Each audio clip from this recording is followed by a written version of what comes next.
In today's video, I'm going to teach you how to send calendar availability in Outlook. Start by opening Outlook on your computer and making sure you are signed into the account that has the calendar you want to share. Once Outlook is open, go ahead and create a new message by clicking New Email.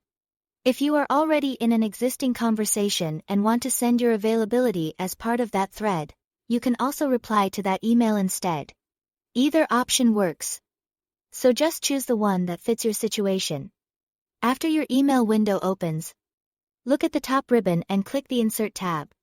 This is where Outlook keeps the tools for adding extra content into your message, including calendar information. In the Insert section, find and click the calendar icon. This will open the calendar sharing options for your email. Now you'll choose the settings for what you want to send. First, select the calendar you want to use if you have more than one connected to Outlook.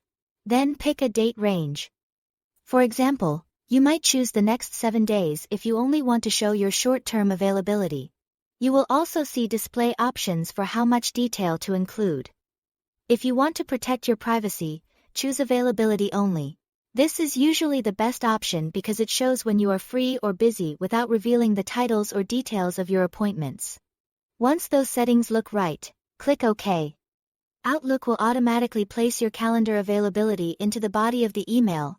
At this point, all you need to do is fill in the subject line and add the recipient's email address.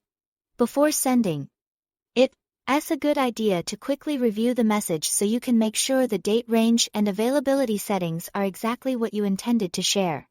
When everything looks good, click Send. That's all to it. Thanks for watching.